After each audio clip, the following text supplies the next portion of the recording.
Abra comigo a palavra de Deus que se encontra no Evangelho de Mateus, no capítulo de número 6, versículo de número 25, a nossa porção das Escrituras para esta tarde, Mateus, capítulo 6, versículo de número 25.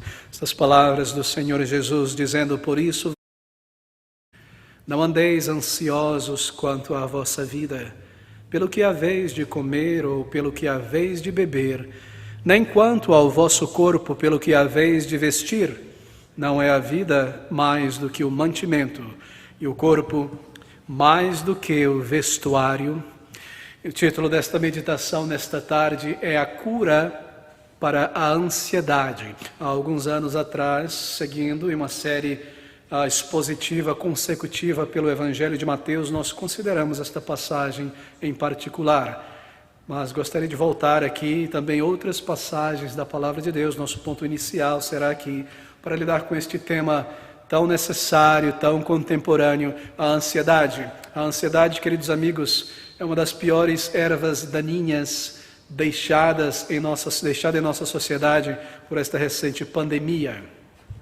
Esse será o nosso primeiro estudo sobre esse tema. E não há um lugar melhor para iniciarmos do que aqui nas palavras do Senhor Jesus Cristo. A ansiedade. A ansiedade tem muitas causas. A ansiedade é mais do que um sentimento. A ansiedade tem o poder de dominar e de ordenar a vida de muitas pessoas. Nenhum crente está isento dos assaltos da ansiedade. E essa é a razão por que nós devemos, sobretudo agora, neste momento, quando se fala tanto a respeito, voltar os nossos olhos para a Palavra de Deus e descobrir aqui mais uma vez aquilo que talvez esquecemos, que o Senhor não deseja que o seu povo seja ansioso. Aqui Ele está dizendo: por isso vos digo, não andeis ansiosos quanto à vossa vida. Ansiosos, inquietos. A palavra grega traduzida aqui como ansioso traz a ideia de divisão, de estar dividido, uma mente dividida, um coração dividido entre duas, três, várias coisas. Lucas, por exemplo, em seu evangelho, ele utiliza essa mesma palavra, ansiedade, o mesmo termo grego, em uma das suas passagens para descrever o estado da alma de Marta.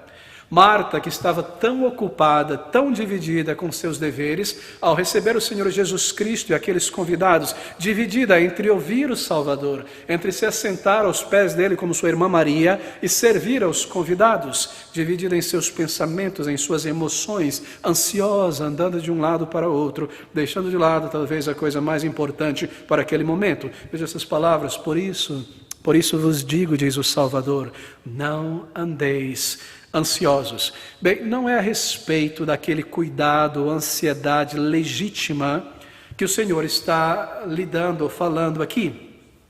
Ele não está condenando aquela ansiedade legítima, não é uma proibição a respeito daquele esforço consciente necessário para prover para a vida, para lidar com problemas que podem se levantar agora ou no futuro. Não é sobre isso. Sobre uma ansiedade saudável necessária para prover para os seus, para cumprir suas responsabilidades com dignidade. O que o Senhor põe o dedo aqui, o que Ele proíbe aqui aos seus discípulos, é aquela ansiedade, aquele tipo de ansiedade que se forma da preocupação com a vida. Por isso vos digo, não andeis ansiosos quanto à vossa vida. Se eu vou sobreviver ou não, se eu vou parar na rua mendigando ou não, se eu irei perder o meu trabalho depois desta pandemia ou através dela ou não, se os meus filhos vão conseguir ser bem criados ao longo desta vida e ter sucesso ou não, se as coisas vão andar errado, eu vou parar morando na rua, ou eu vou perder o meu carro, o que quer que seja que eu esteja pagando, e eu temo grandemente. E eu fico ansioso com isso, e os meus pensamentos se dividem entre servir a Deus, orar a Deus, viver para Ele e em cuidar destas coisas. E eu temo que essas coisas venham a acontecer comigo, e o meu pensamento, e as minhas emoções e a minha afeição é tomado por estas coisas. E essa preocupação ansiosa, palpitante, com o cuidado da vida futura, bem, ela pode muito bem roubar a paz de um crente, e tem feito muitas vezes. Aquela paz que nos foi dada na conversão, quão preciosa é a paz que nós recebemos em Cristo Jesus. Uma das coisas mais marcantes, mais maravilhosas na nossa memória depois da conversão é a paz que foi engendrada dentro de nós, como um peso que foi tirado, uma paz tão maravilhosa, uma alegria, parece que o mundo recebeu cores, nós começamos a ouvir a natureza, os passarinhos, ter alegria das coisas, sentir paz com Deus, uma nova vida, é algo tão precioso, mas a ansiedade, ela pode corroer e roubar estas coisas e transformar tudo em preto e branco novamente, assim por dizer. É por isso que o Senhor lança uma advertência, por isso vos digo a você, a mim, aos discípulos, não andeis ansiosos quanto à vossa vida. A ansiedade é uma fraqueza humana, bastante humana em geral. Ela parece ser uma característica tão intrínseca da vida humana, estar ansioso por algo. Nós vemos as pessoas ansiosas, e às vezes por muito tempo, parece ser algo tão intrínseco à vida humana, que nós não percebemos que isso é algo errado para o crente. Mas o Senhor Jesus Cristo não trata a ansiedade como algo normal na vida do crente. O Senhor Jesus Cristo não trata a ansiedade como algo corriqueiro, como algo que deve estar ali presente. Ele diz, por isso vos digo, não andeis, não esteja por aí para cima e para baixo, andando, vivendo, conforme os dias passam, as semanas passam, ansiosos. Bem, ele ensina que a ansiedade por coisas materiais, isso é muito interessante, talvez nós não pensamos sobre isso. Ele está ensinando aqui que a ansiedade por coisas desta vida, por coisas materiais, veja você, é um tipo de mundanismo. Lembre-se, mundanismo não é apenas para um crente ir a um show mundano, vestir-se de coisas mundanas, buscar coisas mundanas. Mundanismo, na verdade, é algo muito mais abrangente. Mundanismo é uma maneira de enxergar a vida. Mundanismo se refere a uma maneira de ver a vida. Mundanismo é sim uma perspectiva de vida. Isso é mundanismo. Ansiedade, às vezes, pode ser, por exemplo, o resultado da cobiça. E cobiça é mundanismo. Ansiedade, às vezes, pode ser o resultado de um descontentamento material. A busca por um padrão, um estilo de vida mais elevado. Eu quero me conformar à sociedade onde eu vivo. Talvez eu tenho parentes, familiares ricos, de classe média alta, e eles se vestem assim, e eles comem assim, e eles andam assim. Eu me sinto um pouco separado, e eu estou ansioso para ter estas coisas. Eu quero mudar o meu padrão. Eu assisto estas novelas, e as pessoas são tão bacanas, até a pobreza na novela é bacana, coisas maravilhosas. E eu não tenho isso, e as pessoas têm aquilo, eu não possuo essa tecnologia, eu desejo mais, eu quero ter mais. E assim, porque eu não tenho, o tempo está passando, eu não alcanço, eu me torno ansioso. Eu me torno preocupado, mas eu sou um crente em Jesus Cristo. Como eu posso estar ansioso com estas coisas? Mundanismo. E o mundanismo entra em meu coração pelos ouvidos, pelos olhos. A ansiedade material, a busca por um padrão de vida, por um estilo de vida. Não é sutil como o mundanismo pode entrar na vida. A ansiedade material é uma forma sutil de mundanismo. E o Senhor passa a lidar com um problema que muitos de nós têm grande dificuldade em lidar, tarda a encarar, a ansiedade que vem pelas preocupações com a vida. Por isso vos digo, não andeis ansiosos quanto à vossa vida, pelo que haveis de comer ou pelo que haveis de beber. Bem, ele condena a preocupação imoderada com a vida. Isso por duas razões. Primeiro, ao nos tornarmos ansiosos, quando nós damos lugar à ansiedade, aquela ansiedade legítima se torna uma ansiedade contínua, uma ansiedade palpitante, uma ansiedade permanente que consome o nosso pensamento ao deitar na cama, ao despertar, ali estamos nós ansiosos, pensando sobre certas coisas.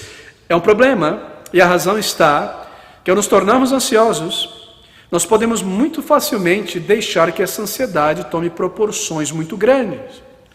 E a ansiedade, ou pela ansiedade, muitas pessoas começam, eu tenho visto crentes se comportarem assim, muitos crentes passam a se comportar como se Deus não existisse.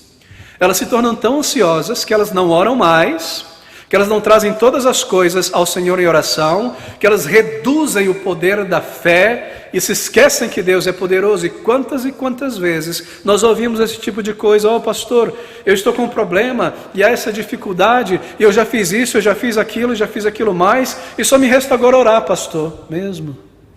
Só lhe resta orar, quando a oração deveria ter vindo em primeiro lugar. Você percebe que o que a ansiedade faz? Ela reduz a Deus e ela nos leva a confiar no braço da carne, o que eu consigo, o que está em minha capacidade, o que eu posso fazer, no lugar de trazer todas as coisas diante de Deus. Aqui está o primeiro perigo da ansiedade. Ela pode tomar proporções tão grandes que ela evapora a fé de um crente, que ela solapa a nossa confiança em Deus e que ela apaga a nossa memória de bênçãos passadas, de coisas que nós experimentamos de Deus, ou em situações talvez mais difíceis, quando o Senhor ouviu o nosso clamor e nos livrou de situações que nós não sabíamos como sair delas, como responder a elas. Aqui está o primeiro perigo da ansiedade. Mas a ansiedade, em segundo lugar, ela pode levar uma pessoa a depender sim do braço da carne, e levar o crente, como mencionei, a negligenciar trazer todas as coisas diante do Senhor e confiar em sua própria força. Bem, nós devemos lembrar das palavras de Davi. Davi foi alguém que ao longo da sua vida experimentou muita ansiedade. E ele foi levado em determinados momentos a depender da sua força, da sua capacidade. Ele olhou demais para si mesmo. E nós lemos lá no Salmo de número 127, versículo 1 e 2, eu leio rapidamente. Os seus sentimentos depois de ter passado por certas coisas, quando ele se determinou por si mesmo resolver as coisas. Ele diz: se o Senhor não edificar a casa, em vão trabalham os que a edificam. Se o Senhor não guardar a cidade, em vão vigia a sentinela. Inútil vos será levantar de madrugada, repousar tarde, comer o pão de dores, pois assim dá ele aos seus amados o sono. Ele dá aos seus amados o sono, ele veste os lírios do campo e ele provê para os passarinhos. Toda ansiedade que passa do limite tem como raiz a incredulidade. Incredulidade é a mãe da ansiedade desmedida. Veja a repreensão do Senhor aos discípulos por causa da ansiedade no versículo 30. Pois se Deus assim veste a erva do campo que hoje existe, é lançada no forno, não vos vestirá muito mais a vós, homens de pequena fé? Homens de pequena fé. Uma repreensão, não é? Incredulidade.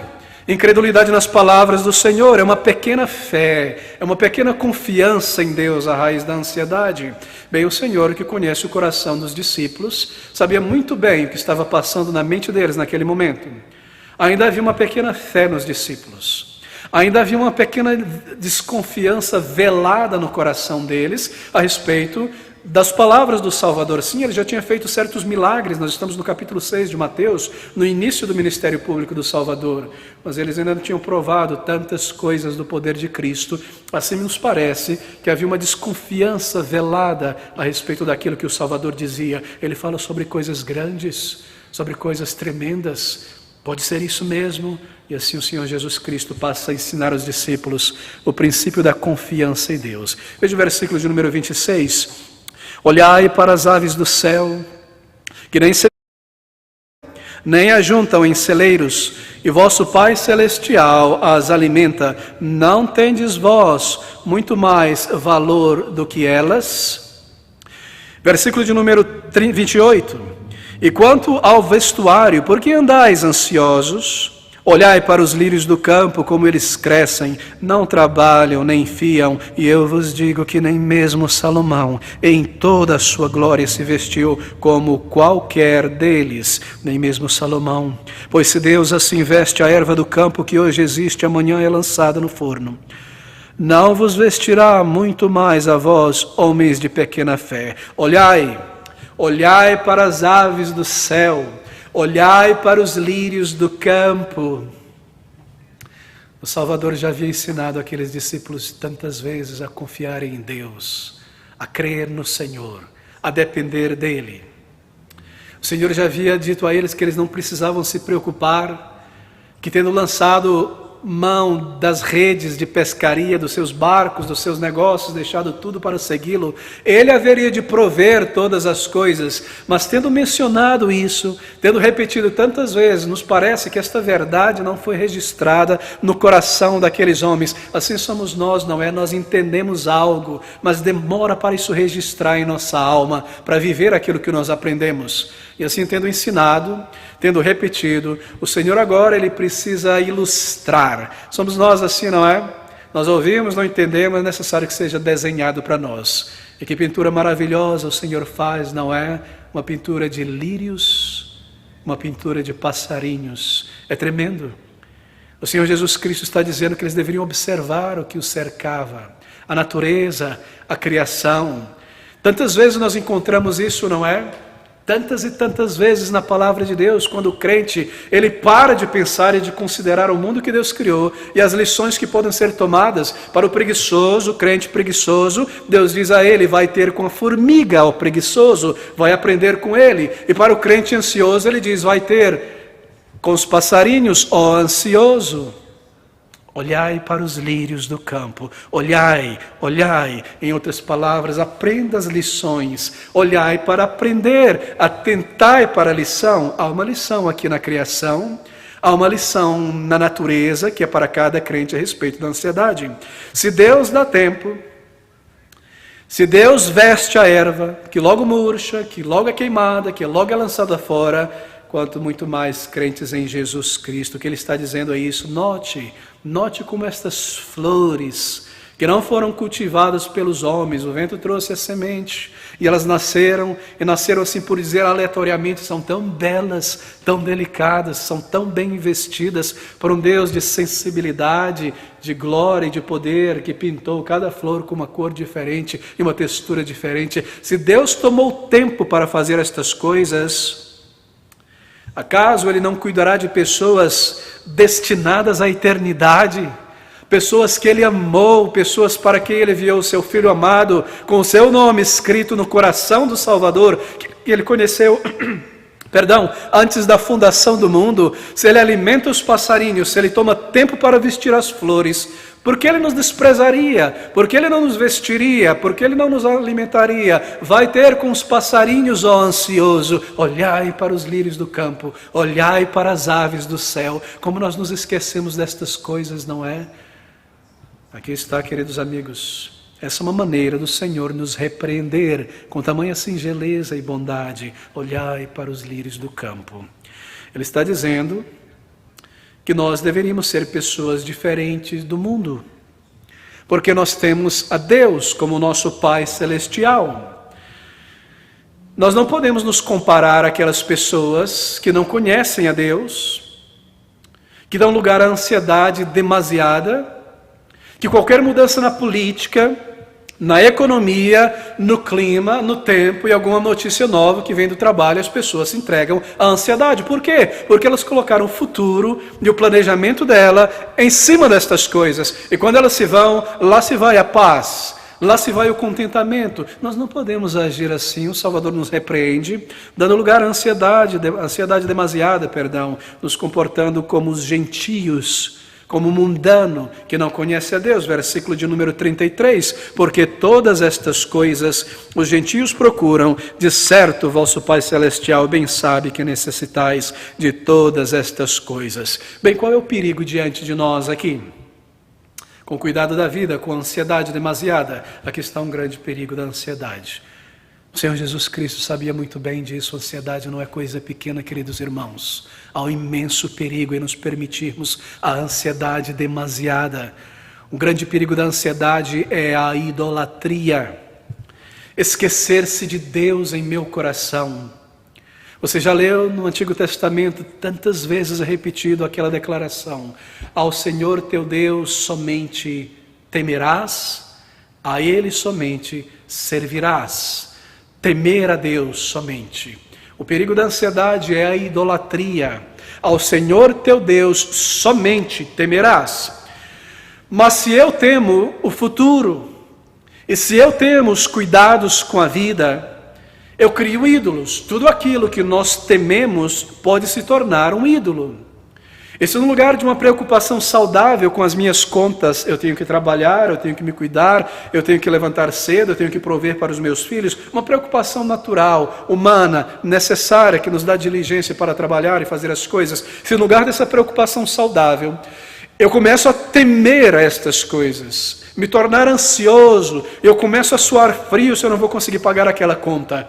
Eu começo a ter temores a respeito do meu trabalho, se eu vou perdê-lo. Eu começo a suar, eu não consigo parar. Eu coloco o meu temor em volta destas coisas. Então eu transformo esta conta, esta pessoa, essa situação em um ídolo. Porque ao Senhor somente temerá. É somente a Ele que nós devemos dirigir a nossa emoção maior. E o nosso temor de pecar e de falhar. E a nossa ansiedade em servir. Mas se eu coloco estas coisas em algo terreno e humano, eu transformo elas em um ídolo. Ao Senhor somente temerás e a Ele somente servirás. Aqui está o perigo da ansiedade. Por isso vos digo, não andeis ansiosos quanto à vossa vida. E aqui está o segundo perigo da ansiedade. O segundo perigo é o perigo do diabo e do pecado. Porque o diabo, ele não se importa com a forma que o pecado se manifeste em nossa vida, conquanto que o pecado cumpra os seus objetivos. Para o diabo não importa se você está vivendo neste mundo para acumular, ter, possuir, buscar mais coisas, ou se você vive ansioso com os cuidados desta vida por não ter as coisas. Tudo o que importa é que a sua mente esteja nestas coisas, tendo muito dela, ou não tendo quase nada dela, para que você se preocupe em ter, ou você esteja satisfeito em tê-las. Ele não se importa com que lado você se encontra, tudo o que lhe importa é que seu coração esteja sobrecarregado com a vida e não engajado com Deus, e não servindo ao Senhor. E os dias passam, as horas passam, os meses e os anos passam, e você vive uma vida estéril, uma vida sem oração, uma vida sem testemunho, uma vida de desobediência a Deus. Isso não importa para ele está alegre, conquanto que você não sirva ao Senhor e você seja um soldado dormindo no uniforme. Bem, você pensou que tinha lidado com Satanás lá atrás, no início da jornada cristã, não é? Ele começou a te assediar com certos pecados da juventude, outros pecados, você começou a depender do Senhor, e a orar, e a combater, e a vencer, e de repente já faz tanto tempo, não é? Que você não é assediado por aquele outro pecado, e você pensa que lidou com Satanás. Agora servir ao Senhor, agora lidar com certas outras coisas. Satanás ficou para trás, mas não, ele voltou, ele entrou por uma janela. Ele voltou tentando te fazer ficar ansioso. Se ele não está te tentando em uma determinada área para o pecado, ele estará trabalhando em outra área. Satanás nunca cessa, meus irmãos. Ele nunca cessa. Se Satanás está quieto em uma determinada área de tentação, que ele lidou conosco por muito tempo e nos atacou e nos tentou derrubar naquela área, nada está parado. Ele está por baixo da fundação da nossa vida, tentando solapar então a nossa fé. Ele nunca fica parado. E uma das maneiras dele tentar nos derrubar e nos tornar mundanos novamente é nos fazendo olhar para as coisas desta vida de tal maneira que a ansiedade nasça no coração. E ele vai garantir que essa ansiedade seja alimentada. Acaso você nunca se viu nessa situação? Acaso você nunca se viu deixando as coisas de Deus de lado e sendo tomado de uma certa ansiedade por dias e dias e dias, sem orar, sem louvar ao Senhor, sem depender dEle, sem servir ao Senhor, e você não percebeu que essa foi uma artimanha de Satanás? Você pensava que os seus pecados eram aqueles maiores, mais proeminentes, e você tinha vencido, mas aqui está Satanás tentando solapar a tua fé. Por isso vos digo, não andeis ansiosos quanto à vossa vida. Aqui está o perigo da ansiedade e idolatria. E o perigo de Satanás também. Idolatria de ser levado pelas distrações do diabo, ou de transformar as coisas em ídolos. Por isso, querido amigo, considere, pense. Essas palavras, elas atravessam séculos, elas reverberam ao longo do tempo, dos lábios de Cristo, e elas chegam a nós hoje. Diante de nós está a palavra do Salvador. Olhai, olhai para as aves do céu, olhai para os lírios do campo, atente para essas coisas, aprenda a lição dos passarinhos e dos lírios do campo, crentes em Jesus Cristo.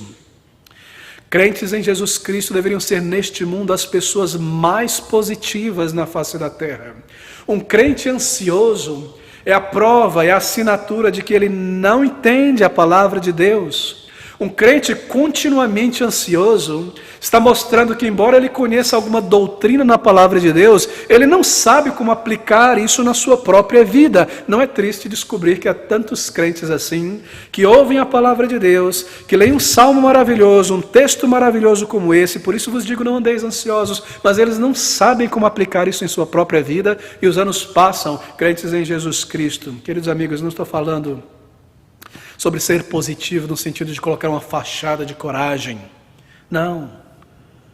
Eu estou falando sobre uma fé que não é apenas crença nas doutrinas, mas é uma fé que é confiante. É uma fé que depende do Senhor, que é a doutrina aplicada à minha situação prática. Quão difícil é para certas pessoas aplicar isso.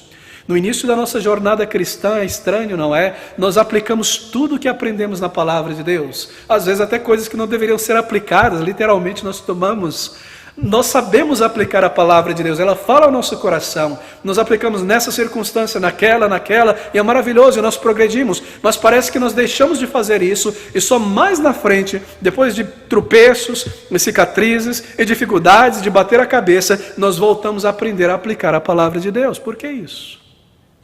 Porque nós não aprendemos as lições das aves do céu e dos lírios do campo. Olhai, ele diz, não deixe de olhar, eu provejo para a criação, eu respondo à oração, eu te livrei de uma situação, porque eu haveria de te abandonar hoje nessa nova situação. Aquele passarinho que se alimentou ontem, ele será alimentado hoje também. Ele tem um tempo para a sua vida e nada faltará à criação de Deus. Não é maravilhoso pensar sobre isso? Por que nós não aplicamos estas verdades? Não é apenas uma questão de crença, de fé nas doutrinas, mas uma fé confiante. O otimismo cristão, amigos, ele repousa na experiência que um crente tem do amor de Deus e no conhecimento que esse crente tem do futuro. O otimismo cristão está baseado na experiência, na confiança que ele tem no amor de Deus e no conhecimento que ele tem na palavra a respeito do futuro. Como Deus tem lidado comigo, como Deus irá lidar também. Assim, se você conhece o amor de Deus, se você experimentou o amor de Deus em tua vida no início desta jornada cristã, e você conhece o futuro, como você pode se permitir ser guiado ao longo de dias e dias e dias por ansiedade. Quando eu quero, meu irmão, que você seja tomado por ansiedade a respeito das provisões desta vida, você pode lembrar que Deus irá cuidar. Porque se Ele nos deu a vida, Ele irá também cuidar da vida. Porque a vida não é meramente existir ou nascer, a vida significa continuidade. Se Ele me deu a vida, Ele irá prover por esta vida. Se Ele determinou um tempo para a minha existência deste lado do céu, e um momento quando haverei de partir por todo este interregno, Ele irá suprir a minha necessidade. Como posso eu, então, estar ansioso? Olhai para as aves do céu. Ele determinou todas as coisas. Ele irá suprir toda a sua criação. Bem, deixe-me agora tentar ser um pouco mais positivo. Eu gostaria de sugerir alguns passos para nós lidarmos e vencermos com a ansiedade, a cura para a ansiedade. E o primeiro passo é este. Lê essas palavras do Salvador mais uma vez, versículo de número 25. Ele diz, por isso vos digo, não andeis ansiosos quanto à vossa vida, não andeis ansiosos quanto à vossa vida, pelo que haveis de comer, pelo que haveis de beber, nem quanto ao vosso vestiário, ao vosso corpo, pelo que haveis de vestir. Observe agora, não é a vida mais do que o mantimento, e o corpo mais do que o vestuário. E o primeiro passo para vencer a ansiedade está aqui. O primeiro passo é retomar perspectiva espiritual. Eu me encontro no meio de uma ansiedade. Ela deixou de ser uma ansiedade legítima, natural, e ela fermentou e se tornou uma ansiedade ilegítima, contínua, está sempre em minha mente. Minhas emoções começam a ser exauridas. Como sair disso? Como vencer isso? Bem, primeiro, retome perspectiva espiritual. Retome perspectiva cristã e tome as rédeas da emoção em tuas mãos novamente. Aqui está, não é a vida mais do que o mantimento e o corpo mais do que o vestuário. Retomar perspectiva cristã.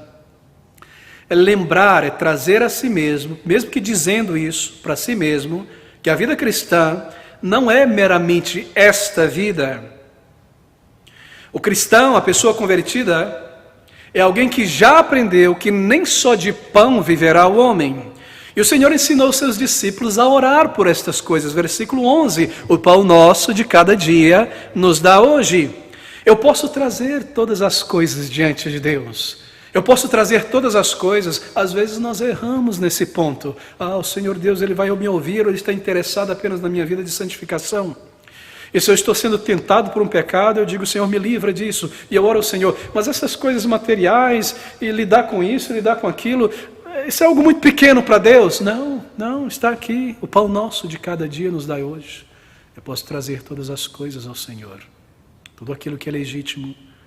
Tudo aquilo que tem tomado a minha emoção, me trazido ansiedade, eu posso trazer todas as coisas e confiar que Ele irá suprir e que em sua providência Ele irá dar tudo o que é necessário, ou tirar também muitas vezes, para que a paz seja restaurada. Isso me ajuda a exercer autocontrole, não é? E a retomar perspectiva. Bem, freie aquelas emoções desenfreadas. Domine aquelas emoções dominantes. Ou talvez aquelas reações de amargura, resultado da ansiedade, ou aquelas reações de autocomiseração, resultantes da ansiedade. Domine essas emoções. Esse é o primeiro passo, dominar estas coisas. Algo a ser feito aqui na luta contra a ansiedade. Quando quer que você seja tomado por uma ansiedade, há atitudes a serem tomadas. Primeiro passo, tome de volta o controle das emoções. Saia dessa autocomiseração. Cesse esse temperamento carnal. Traga de volta, tome de volta o controle das emoções sequestradas pela ansiedade. E então retome perspectiva. Eu sou um filho de Deus. Como eu posso me comportar assim? Eu sou um crente, eu não sou mais aquela pessoa que vivia daquela maneira. Retome perspectiva cristã. Retome perspectiva espiritual. E eu recordo das palavras de Davi no Salmo de número 37, porque ele é um crente, eu sou um crente, fui moço, e agora sou velho, mas nunca vi desamparado o justo, nem a sua descendência mendigar um pão. Eu sou um filho de Deus pela salvação da graça. Ele me salvou, Ele revelou seu amor por mim, Ele me resgatou. Por isso vos digo, não andeis ansiosos quanto à vossa vida, pelo que haveis de comer, pelo que haveis de beber. Não é a vida mais do que o mantimento, e o corpo mais do que o vestiário. O que está de acordo com aquela palavra do Salvador, que diz que nem só de pão viverá o homem, mas de toda palavra que procede da boca de Deus. Como eu posso estar ansioso? Você diz a si mesmo estas coisas. Aqui está o primeiro passo. E o segundo passo está no versículo de número 26. Ele diz, olhai do céu, que nem semeiam nem cegam, nem juntam em celeiros, e vosso Pai Celestial as alimenta. Não tendes vós muito mais valor do que elas? O segundo passo é este. Você se recorda da proximidade do teu Criador. Deus não está lá distante, você aqui. Ele está próximo. Ele mantém, Ele sustenta a sua criação. Mesmo os passarinhos são cuidados por Ele. E a cada dia Ele está próximo da sua criação. Não é maravilhoso pensar sobre isso, meus irmãos? Olhai para a natureza, Ele está dizendo. Você já viu? Talvez tenha visto na televisão, na internet. Eu vi ao olho vivo uma vez em Goiás, no estado, há certos lugares muito altos ali. E um dia eu subi um lugar muito, muito alto, eu pude ver o planalto lá embaixo. E uma chuva se formava à distância, e uma nuvem muito grande, imensa, começou a se mover ali pelo vento sobre aquele planalto, e aquela nuvem cinza carregada, eu vendo de longe isso, de repente começou a derramar água como um chuveiro. Era como se Deus estivesse passando ali um chuveiro em cima daquele vale para que nascesse a erva e nascesse as flores. Não é maravilhoso? Ele cuida dos passarinhos, Ele rega a criação no momento certo, e Ele esquecerá de mim, que Ele me amou, e derramou seu sangue precioso por mim. Retome perspectiva espiritual. Tome as emoções que foram sequestradas pela ansiedade e lembre-se, o Senhor está próximo. Ele está muito próximo. Ele não fecha os olhos às minhas necessidades. Ele vê a terra seca e a terra seca se quebra, e se quebra, e se abre, como que abrindo a boca para receber a água de Deus. E quando Ele vê a ansiedade em nosso coração, oh, queridos amigos, Ele sabe do que nós necessitamos. Acaso nós abrimos a boca para receber do Senhor? Acaso nós clamamos a Ele em oração? Acaso nós trazemos todas as coisas ao nosso Deus? Ele está próximo, Ele não está distante de mim. Ele vê as minhas necessidades. Abra comigo em Filipenses capítulo 4, versículo de número 5. Algo maravilhoso aqui. O Senhor está perto. Regozijai-vos sempre no Senhor. Outra vez digo regozijai-vos. Seja você a todos os homens, perto está o Senhor. Não é estranho? Parece que ele finaliza o versículo com algo que não tem nada a ver com o versículo. Ele diz, seja a vossa equidade conhecida, notória diante do Senhor. A propósito, deixa eu concluir essa carta. Perto está o Senhor. Não, faz sentido. Seja a vossa equidade notória a todos os homens.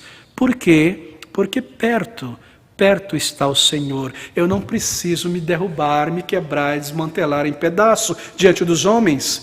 Eu não preciso subir o temperamento, me entregar à autocomiseração. A minha equidade, o meu balanço, a minha moderação precisa permanecer.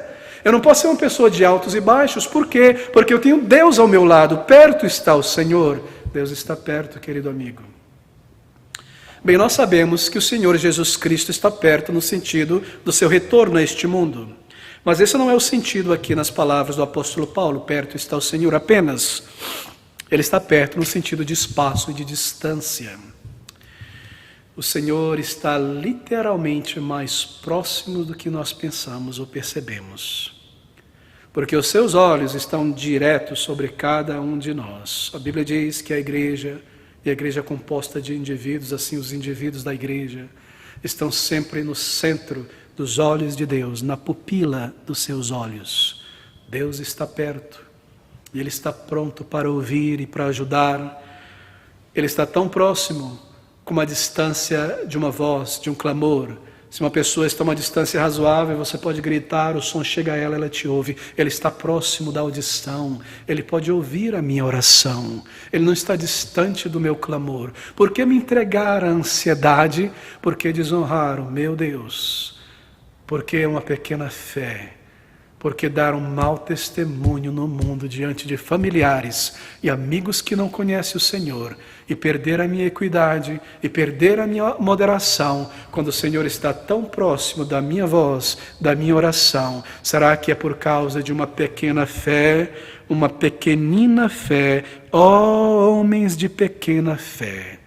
O Senhor Jesus sabe muito bem a nossa dificuldade. Aqui está o terceiro passo para vencer a ansiedade material, a ansiedade pela vida. Terceiro, lembre-se a quem você pertence. Você pertence a Cristo. Versículo 26. Olhai para as aves do céu, que nem semeiam nem cegam, nem ajuntam em celeiro, e vosso Pai Celestial as alimenta. Não tendes vós muito mais valor do que elas? Nós pertencemos a Cristo. O que está implícito aqui é que nós somos do Senhor. Não tendes vós muito mais valor do que elas? O vosso Pai Celestial, Ele é vosso Pai Celestial. Você deve se lembrar que você pertence como pessoa. Você é um filho de Deus.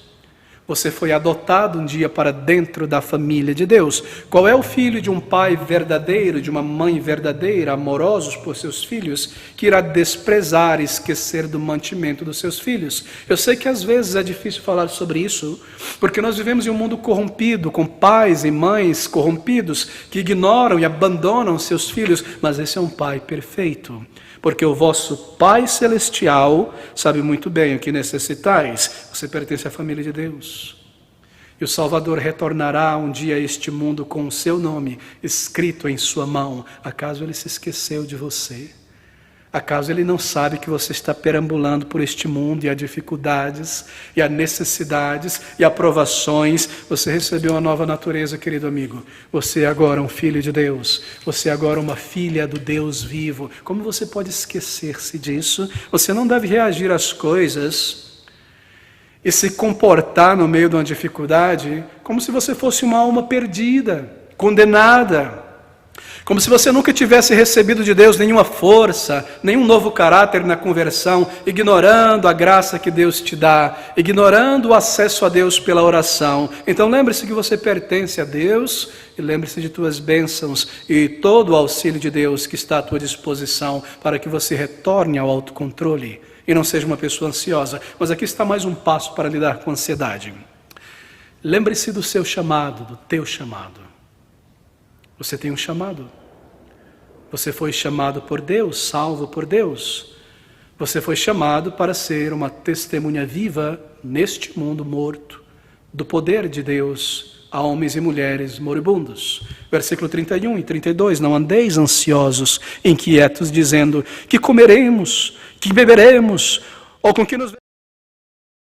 Estas coisas os gentios procuram, de certo vosso Pai Celestial sabe bem que necessitais de todas estas coisas. Os gentios, na nossa família, no trabalho, pessoas que não conhecem a Deus, assim por dizer, por uma experiência real de conversão, de salvação, estas nos observando. Acaso elas veem em nós alguma diferença? Acaso elas observam e veem, constatam em nós, por nossa postura, que nós mostramos tremenda ansiedade material com a vida, com a saúde, com a política, com a economia, com o dia de amanhã, o que vai ser, pelo que comer, pelo que beber, pelo que vestir, ou seja, as mesmas ansiedades que eles têm. Será que eles identificam a mesma coisa em nós? Sim, se eles identificam isso, eles dizem a si mesmos, qual a diferença disso para mim? Qual a diferença desse rapaz, dessa moça para mim? Ele vai na igreja dele, eu vou na minha igreja, nós temos as mesmas ansiedades, as mesmas dificuldades. Paulo diz em Filipenses capítulo 4, versículo 5, que nós acabamos de ler, seja conhecida dos homens, notória a todos os homens, a vossa equidade, a vossa moderação. Você foi chamado da morte para a vida, para fazer este mundo conhecer a bondade de um Deus real e maravilhoso, e as dádivas de Deus, e a generosidade de Deus. E você deve ser um exemplo vivo, um exemplo a ser visto e observado e notado pelos mundanos, pelo homem não regenerado, embora religioso, mas que não conhece a Deus, do amor de Deus, da presença de Deus, que Deus é real em tua vida, que você conversa com Ele a cada dia e anda com Ele a cada dia, e a sua voz terna e graciosa fala ao teu coração e te traz paz, te traz moderação, equidade. Você tem, querido amigo, um teste diante de você, um teste espiritual, ser uma testemunha da realidade e da vida espiritual que Deus tem para oferecer aos perdidos. Pode essa vida em abundância ser vista em você, na dificuldade, na carestia, na provação. Eles ouvem as tuas palavras, eles pensam sobre o que você diz. Acaso nós comunicamos essa dependência do Senhor, essa vida de Deus em nossa alma, que nós andamos com Ele e o conhecemos? Meus irmãos, esse é o nosso testemunho. O nosso testemunho é mais conhecido por aquelas pessoas com quem convivemos, pela maneira como nós reagimos a certas situações, a certas dificuldades, debaixo de certas pressões e problemas, do que por aquilo que nós dizemos.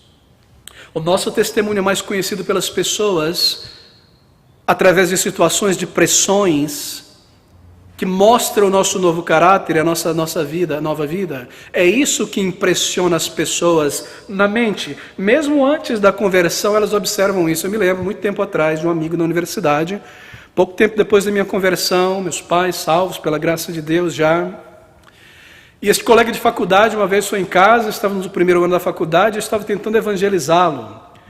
E você não percebe certas coisas, mas ele me disse um tempo depois, muitos anos depois, convertido agora, que um dos maiores impactos que ele teve foi quando entrou ali no meu lar E ele sentiu uma paz tão grande nas conversações, no relacionamento ali naquele momento. Não é que não havia dificuldades em minha casa, ou atritos, ou coisas como essa, porque somos pecadores.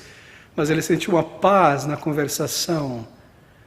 Nosso maior testemunho para os que estão de fora é visto quando nós manifestamos a vida de Deus em nós, debaixo das pressões, das provações, das dificuldades, dos problemas, das coisas que caem sobre nós de repente quando nós estamos tranquilos. É essa reação que será lida na mente e na consciência daqueles que não conhecem a Deus, muito mais do que as nossas palavras. Por isso, seja a vossa moderação conhecida diante dos homens. Por isso vos digo, não andeis ansiosos quanto à vossa vida. Você tem um testemunho diante dos homens. Eles devem saber e conhecer que as palavras de Jesus Cristo, quando diz que nem só de pão viverá o homem, são palavras de verdade.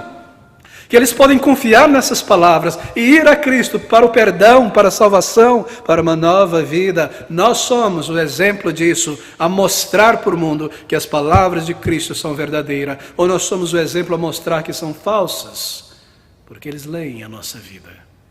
Então lembre-se de teu chamado. Você é observado pelas pessoas mais do que você imagina.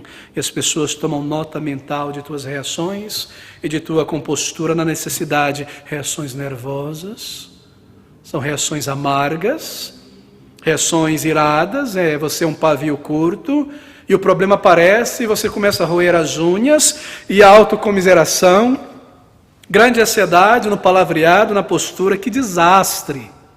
Que desastre é o nosso testemunho. Construir um bom testemunho com amigos e familiares, por palavras, por semanas, meses e anos, e de repente demolir tudo, no meio de uma ansiedade, uma dificuldade, nos comportando como pessoas que não conhecem a Deus, que nunca oraram, que nunca experimentaram alguma bênção de Deus em alguma situação difícil. Por isso, querido, nós lembramos quem nós somos. Nós lembramos o nosso chamado, fazer Cristo conhecido neste mundo, propagar, proclamar as virtudes do Salvador, que nós o amamos, que Ele nos amou, que nós temos acesso aos celeiros celestiais pela oração.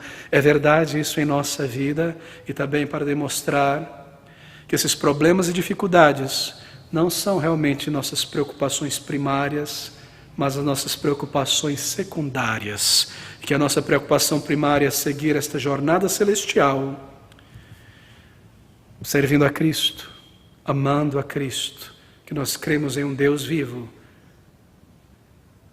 Então se lembre do teu chamado. Aqui está um passo para a cura, para a ansiedade. Lembrar-se do teu chamado. E o quinto passo é este. O quinto passo contra a ansiedade dominante é dado por Paulo. Abra comigo outra vez em Filipenses, mais uma vez, capítulo 4.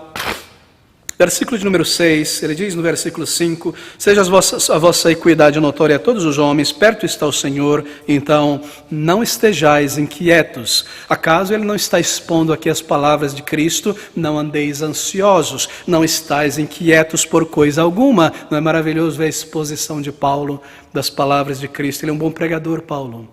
Ele aplica o sermão que ele ouviu: não estejais inquietos por coisa alguma, antes, ao contrário de estar inquieto, sejam as vossas petições em tudo conhecidas diante de Deus, pela oração e súplica, com ação de graças. Ore ao Senhor na ansiedade, esse é o quinto passo. Súplicas. Faça súplicas diante de Deus. Súplicas é dizer ao Senhor a tua necessidade. Ajoelhe-se diante do Senhor e clame a Ele: Senhor, eu me encontro em um momento que eu me coloquei nele. Eu coloquei os pés pelas mãos e eu me encontro em dificuldade. Ó Senhor, de repente, não foi minha culpa, mas uma nova necessidade surgiu e ela é tão grande. Faça súplicas ao Senhor. Clame por auxílio. Ele diz, fazendo súplicas com ações de graças, pela oração, súplica e ações de graça. O que quer dizer que mesmo através da dificuldade, quando nós suplicamos por algo, nós devemos agradecer a Deus por bênçãos passadas. Porque ao lembrar das bênçãos passadas e agradecer a Deus por elas, está nisso parte da nossa resposta. Nós lembramos que uma outra situação pior do que a que nós encontramos agora, talvez, Deus interviu de uma maneira tão maravilhosa e tão sábia. Assim nós suplicamos com ações de graças pelas bênçãos passadas. Com ações de graças. Lembre-se daquela grande graça ou auxílio que Deus te deu no passado. Quando você estava a ponto de ser dominado pela rebelião e pelo orgulho, pela autossuficiência, e Ele te fez parar e se arrepender enquanto havia tempo, antes que Satanás tomasse vantagem de você. Não foi essa uma misericórdia? Lembre-se daquela situação, quando você se encontrou no caminho, num determinado local, e uma tentação surgiu em teu caminho tão grande, e moveu dentro de você, quase você se entregou ao pecado, e Ele abriu uma válvula de escape de uma maneira que você nunca imaginaria e te livrou dela. Talvez te envergonhando, mas te livrou dela. Ou talvez te comovendo pelo amor dele, mas te livrou dela.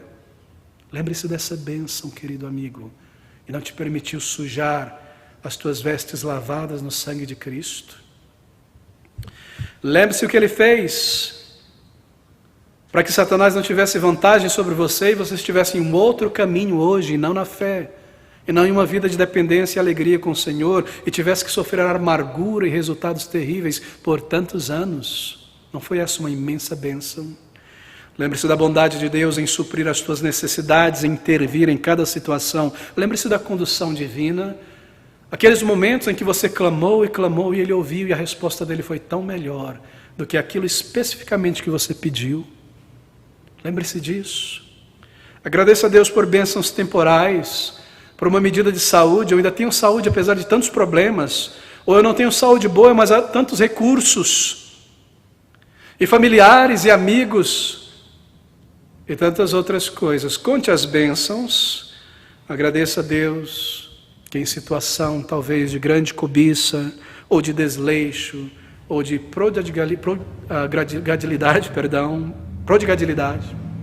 em que você colocou os pés pelas mãos e trouxe uma dificuldade sobre si mesmo, e talvez uma dificuldade sobre outras pessoas também, Ele te ajudou, e Ele te guardou dela, e te tirou dela, e Ele teve longanimidade. Agradeça a Deus por todas estas coisas, e então faça petições. Versículo de número 6. As vossas petições em tudo sejam conhecidas diante de Deus. São petições, não são ordens, não são comandos, não são declarações, não são direções dizendo a Deus: Senhor, faça isso, me ajuda aqui, faça esse negócio aqui. Não, aplique as minhas soluções ao problema que eu me encontro. Ó Senhor, a melhor maneira de resolver essa situação é assim, porque eu ainda consigo ter isso, aquilo, me tira desse problema, mas ainda consigo... Não diga isso a Deus.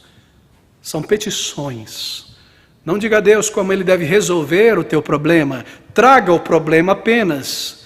E Deus, que é muito sábio, talvez resolva pela bondade dEle, mas talvez Ele tenha que lidar com você também, e te ensinar lições profundas, e melhorar o teu caráter, e talvez te disciplinar, ou Ele irá lidar com outras coisas, com pessoas que te envolvem, ao te livrar dessa situação. Não diga a Deus como Ele deve resolver o problema, não comande, não determine, apenas faça petições, e traga essas questões diante de Deus. Sim, diga os detalhes, mas peça a Deus, porque com grande frequência Ele responde de uma maneira tão inesperada, e a sua resposta se prova muitas vezes, ou em todas as vezes, claro, ser muito mais sábia, do que aquilo especificamente que nós pedimos. Assim faça petições, querido. Porque talvez a minha ansiedade seja em relação a algo, um objeto, a ter algo. Mas se no lugar de comandar eu trago a minha necessidade diante do Senhor, Ele irá responder de uma maneira muito mais sábia do que a maneira específica que eu pedi. E pode ser que no lugar de me dar coisas, pode ser que Ele me dê um apetite mais moderado por coisas. Pode ser que Ele nos ensine a simplicidade no viver. Pode ser que Ele nos ensine a modéstia e o contentamento com as coisas materiais, mais do que manter o nosso padrão atual e nos dar coisas, mas Ele sempre responderá à petição do crente. Pode ser que Ele tenha que dizer para responder, e essa seja a resposta: a minha graça te basta. E quão maravilhoso é ter ainda a graça de Deus sem a qual nós não conseguimos viver a vida cristã, embora há desafios, há perdas materiais, há tantas e tantas coisas. Talvez ele tenha que dizer isso, e essa seja a resposta maravilhosa do Senhor. E nós aprendemos que o não da parte de Deus é uma resposta positiva. O não, quando vem de Deus, é uma resposta positiva. E ainda nisso, ele responde o nosso clamor. Por isso diz o apóstolo Paulo: antes as vossas petições sejam em tudo conhecidas diante de Deus. Petições. Então, tremendo, uma promessa no versículo 7. E a paz de Deus, que excede o entendimento, guardará os vossos corações e os vossos pensamentos em Cristo Jesus. Essa é uma promessa que envolve fé. Nós confiamos em Deus, nós confiamos em sua provisão, nas circunstâncias, nas dificuldades materiais, emocionais. Ele não irá nos tirar de toda provação e dificuldade. Nosso desejo, na maioria das vezes, é esse. E às vezes ele faz isso. Mas muitas vezes, e quase sempre, especialmente em circunstâncias que envolvem disciplina ou treinamento em nossa vida, ele irá nos abençoar e nos ajudar através das dificuldades. E não necessariamente nos tirar dela, mas através dela. Versículo 7. E a paz de Deus, que excede o entendimento, guardará os vossos corações.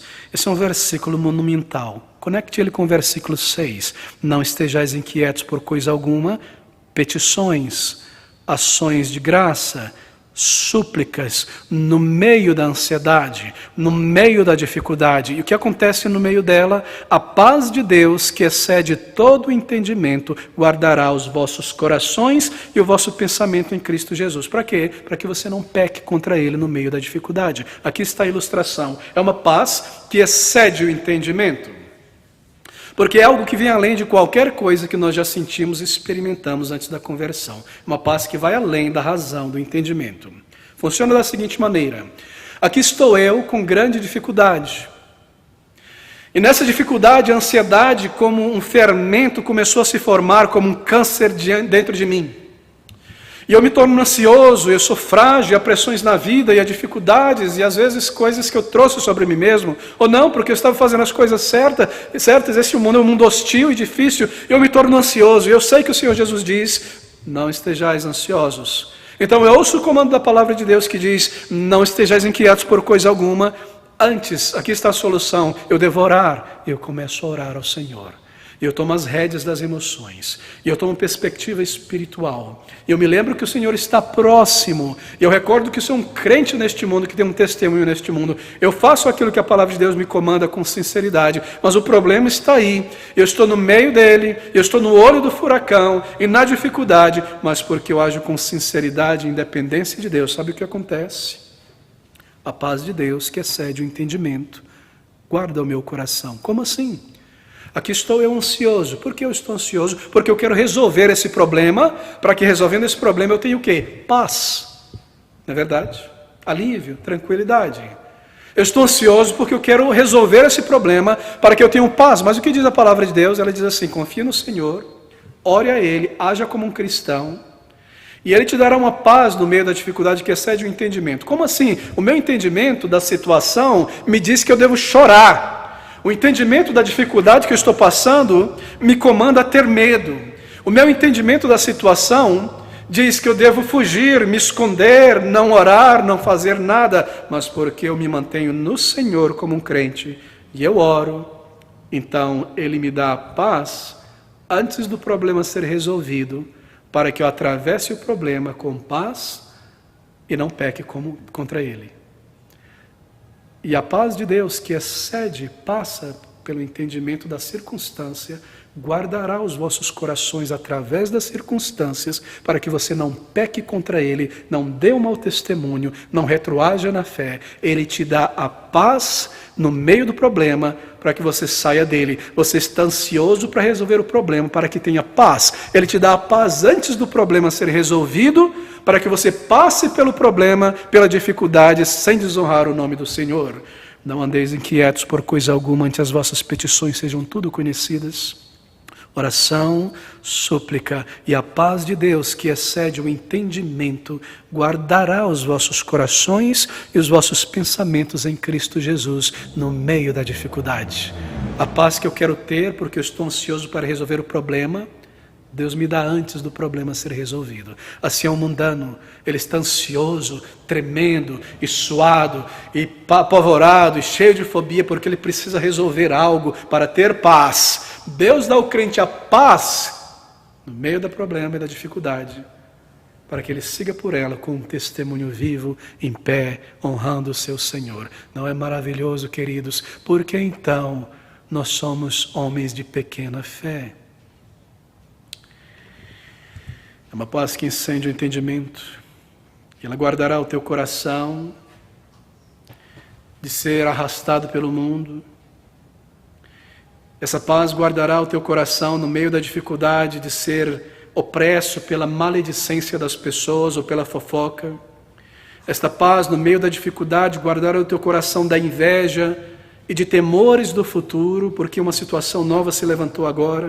Esta paz te guardará em Cristo, porque Ele é o teu Salvador. Aqui está a promessa, aqui está a solução, a cura para a ansiedade. Irmãos, eu preciso terminar por aqui. Nós iremos continuar no próximo domingo os próximos versículos. Essas são coisas que nós devemos entesourar. Temos ouvido o Senhor em Sua palavra, ou somos carregados e arrastados pelos problemas e pressões por dias, semanas e meses, e a nossa vida espiritual fica para trás. Preocupações legítimas, necessidades legítimas podem se transformar em grandes, imensas ansiedades, que nos levam a perder o controle. E muitas vezes nós não percebemos como Satanás aproveita disso para lançar lenha na fogueira. E nós envergonhamos a Cristo e nos comportamos como se Ele não estivesse ali, como se Ele não fosse Senhor. Entesoure essas palavras do Senhor Jesus Cristo em teu coração. Ouça com muita calma, reflita sobre ela e aplique isso à tua vida. Versículo de número 25 de nosso capítulo de Mateus. Capítulo de número 6. Por isso vos digo, não andeis ansiosos quanto à vossa vida, pelo que haveis de comer ou pelo que haveis de beber, nem quanto ao vosso corpo, pelo que haveis de vestir. Não é a vida mais do que o mantimento e o corpo mais do que o vestuário? Olhai para as aves do céu, que nem semeiam, nem cegam, nem ajuntam em celeiros, e vosso Pai Celestial as alimentam. Não tendes vós muito mais valor do que elas? E qual de vós poderá, com todos os seus cuidados, acrescentar um côvado à sua estatura? E quanto ao vestuário, por que andais ansiosos? Olhai para os lírios do campo, como eles crescem, não trabalham nem fiam. E eu vos digo que nem mesmo Salomão, em toda a sua glória, se vestiu como qualquer deles. Pois se Deus assim veste a erva do campo, que hoje existe, amanhã é lançada no forno, não vos vestirá muito mais a vós, homens de pequena fé? Não andeis, pois, inquietos, dizendo, que comeremos, ou que beberemos, ou com que nos vestiremos, ou com quem me casarei, ou qual será a minha profissão? Onde eu irei morar? Como será com os meus filhos? Ou terei essas coisas e aquelas coisas, e o futuro, e daqui 10 anos, e agora, e etc, e etc, e etc. Porque todas estas coisas os gentios procuram. De certo, vosso Pai Celestial bem sabe que necessitais de todas estas coisas. A cura para a ansiedade está aqui, meu querido amigo. Retome perspectiva espiritual. Um filho de Deus, uma filha de Deus. Tome de volta as rédeas da emoção sequestradas pela ansiedade. Tome perspectiva espiritual. Lembre, o Senhor está tão próximo. A tua moderação. Você tem um testemunho neste mundo. E ore ao Senhor e suplique ao Senhor, e Ele irá te ouvir. Não seja um homem de pequena fé. Senhor, pequena fé. Senhora, pequena fé. Ouça essas palavras do Salvador. Por isso vos digo, não andeis ansiosos quanto à vossa vida. Que o Senhor nos abençoe e aplique a nossa alma e imprima dentro de nós esta pintura tão bela, este exemplo tão maravilhoso, e fixe o nosso olhar em seu amor e em sua provisão.